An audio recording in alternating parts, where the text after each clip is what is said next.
E em entrevista à revista alemã Deutsche Welle, o ex-ministro da Defesa Celso Amorim, que ocupou a pasta no primeiro mandato de Dilma Rousseff, falou sobre a postura dos governos do PT com os militares. Segundo ele, o PT errou ao ter condescendência com posturas consideradas inadequadas de generais da ativa e devia ter adotado uma posição mais firme.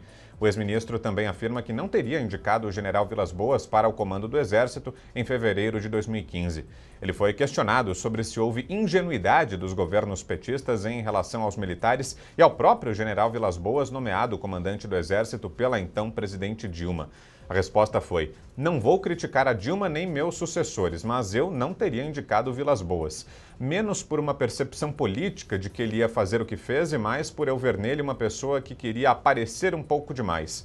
O comandante do Exército, naquela época, assim como o chefe do Estado-Maior e o comandante de operações terrestres, eram pessoas muito discretas e acho que a discrição é uma qualidade de um general, foi a declaração dada na entrevista. Zé Maria. Olha, não houve condescendência nenhuma. O Exército é o Exército e prova isso todos os dias, assim como a Aeronáutica é a Aeronáutica e a Marinha, nos seus conceitos, no seu corpo funcional e nas suas propostas. Não há possibilidade de mudança. Esses profissionais, eles entram garotos nessas forças. Não quem vê um general acha que alguém colocou a mão na cabeça deles e eles viraram de repente general. Como, por exemplo, um deputado e um senador que era um dia político, sei lá, um dia cantor, outro dia futebol, outro foi vendedor, enfim, e viraram deputados, senadores. No Exército, na Marinha Aeronáutica, não. É uma profissão de vida. Os garotos entram lá com 18 anos. É difícil demais. Primeiro, algumas escolas preparatórias, como o presidente Jair Bolsonaro fez, lá na escola preparatória. Aí depois tem um vestibular muito difícil das academias. Aí depois tem que se formar na academia e continuam estudando. Eu sempre digo o seguinte, essa história de que militares ficam marchando nos quartéis de armas nas mãos sem noção de nada, como diz a música do Vandré, né? Todos eles perdidos de armas nas mãos. Isso é coisa de maluco, de poeta maluco que não sabe qual é a realidade. Eles estudam e estudam muito. Para se chegar a general, é preciso passar pela academia de polícia, que não é fácil, é um funil muito grande, e assim por diante. E fazer outros cursos de comando. Depois há um grande funil para chegar ao generalato e assim por diante. Então, diante disso, eles são formados como personalidades próprias e não é nenhum governo, nem o governo Lula, nem o governo do PSDB, nem o governo do presidente Jair Bolsonaro pode interferir de uma maneira brutal para mudar de um dia para outro uma instituição tão arraigada, tão ciente dos seus deveres e tão bem formada. Esta é a realidade. As Forças Armadas existem por si próprias e independem de governo, porque são equipamentos de Estado e não de governo. Isso é conversa fiada de um diplomata que não sabe bem o que ele fez no Ministério da Defesa. A ideia do então presidente Fernando Henrique em acabar com o Ministério da Marinha, o Ministério da Aeronáutica, o Ministério do Exército e criar o Ministério da Defesa e colocar um civil para tomar conta é muito perigosa, porque a ideia inicial era colocar um civil de um ex-presidente da República, um ex-presidente do Senado, né? Mas acabou caindo pelas tabelas. Diga, Augusto. Olha, o Celso Amorim não faria nada, ele foi ministro da Defesa, ele não mudaria nada porque ele é um sujeito sem coragem, né? Moral e física. Eu vou contar só uma história do Celso Amorim para vocês verem como é que é a figura. Eu estava num avião na França, no aeroporto Charles de Gaulle, em Paris, e o voo estava atrasado porque estava esperando alguém, alguma figura importante. Aí entra, estava na primeira classe, ele entra o Celso Amorim, vindo de Bruxelas, era ele, o retardatário. E ele entrou, ele parecia um passarinho com frio, tomado de chuva ali. Ele entrou, miudinho ali, pegou com uma maleta. Ele nem sentou na poltrona dele, foi direto para o banheiro com a maletinha e saiu de lá com um pijama verde, pijama. e pantufas ele usou. Aí sentou, eu estava na fileira logo atrás e vi tudo. Aí vem a comissária de bordo e pergunta, como pergunta para todos, se ele queria champanhe. Estava todo mundo tomando champanhe, né, de graça, ali no voo. E ele falou, não quero. Aí perguntou se tinha leite. Né? Tomou um copinho de leite e veio de pijaminha ali, se cobriu e veio dormindo. Aí eu lembrei da história que contava o Nelson Rodrigues, que toda vez que ele encontrava o Carlinhos Oliveira, que era um belo cronista, e franzino, como o Celso Amorim, franzino ali, magrinho, né? Os braços pareciam asas de passarinho estendidas ali para baixo, e ele falava que ele tinha vontade de dar alpiste para o Carlinhos Oliveira. Pois bem, eu passei a viagem inteira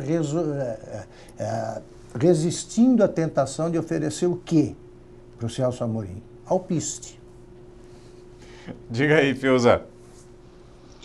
Existe uma expressão que caiu em desuso, mas que é muito eloquente, que é a chamada esquerda festiva, né? Esquerda festiva é uma elite, né, para categorizar uma elite que gosta muito de luxo, gosta muito das melhores festas, de conforto, né, pessoas assim realmente muito apegadas às vantagens materiais e curtem um vernizinho de altruísta, né, de dizer que pensa no outro, que é consciente, que é sensível. O Celso Amorim, ele é um emblema da esquerda festiva, ele é exatamente isso.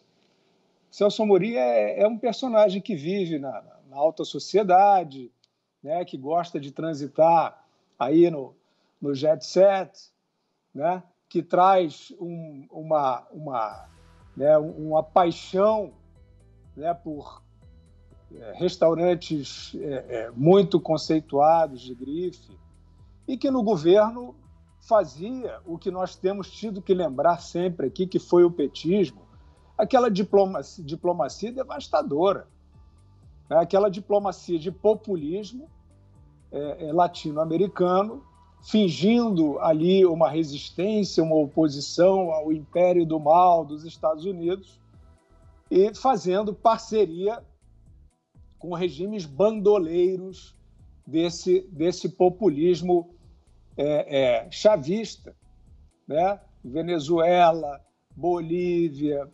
Argentina, tudo isso que nós vimos, o Celso Amorim é protagonista, né? A associação do Brasil, de Lula e Dilma, do PT, com esses regimes, não foi só uma vergonha de falsa doutrina, de ideologia, de falsa ideologia estúpida também. Foi um momento de associação criminosa, demonstrada nas diversas investigações sobre tráfico de influência para esses países. Dinheiro do contribuinte brasileiro alienado em favor dessas ditaduras vagabundas, fantasiadas disso aí que Celso Amorim vive fantasiado, de esquerda festiva. Por isso é que eu me recuso a usar essa terminologia, porque nessas altas rodas que o Amorim frequenta, esse emblema de esquerda, ele é um ativo, ele tem valor. Não me perguntem por quê, é porque vem associado com isso. O homem de esquerda é sensível, é consciente. Então, eu não condecoro dessa maneira.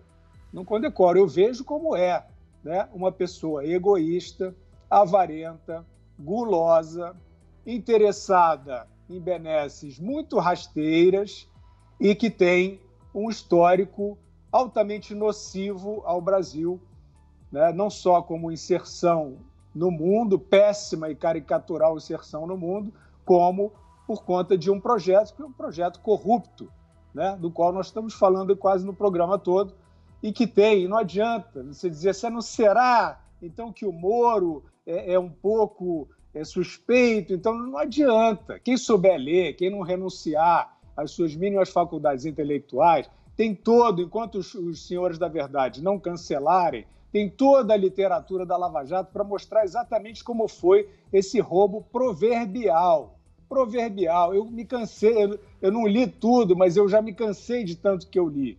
né? Você fica chocado com quantas frentes foram abertas de assalto ao povo, às pessoas que sofrem até hoje, que sofreram, né? Que perderam seus meios de vida, principalmente os mais pobres, por causa desses caras, desse Celso Amorim, desse Lula, dessa Dilma, com esse vernizinho progressista que nada mais é do que um egoísmo. Tigana. Olha, Vitor, eu ainda estou aqui me recuperando da história do Augusto Nunes, né? Augusto é um mestre maravilhoso. Aqui eu vou deixar o nosso ouvinte e espectador com inveja e água na boca, mas em 2019 nós saímos para jantar com alguns amigos e foram algumas horas ouvindo esse tipo de história do Augusto Nunes, que, olha, espectador e ouvinte, vocês não têm ideia de como esse homem tem histórias absurdamente incríveis e deliciosas aí de serem ouvidas, viu? Então eu tô aqui ainda me recuperando dessa história. E tem um azar danado também, Ana, vai pegar avião com cara de pijama verde tomando leite. É sorte, Augusto. Melhor, né? E à medida que o Augusto estava contando a história, você vai fazendo, né? Você vai colocando a imagem aí na sua cabeça, né? Um homem aí que representa um governo ou que já representou de uma certa postura aí até diplomática, colocando pijamas e pantufas e pedindo um copo de leite no Charles de Gaulle. Realmente, Augusto, essa história é maravilhosa.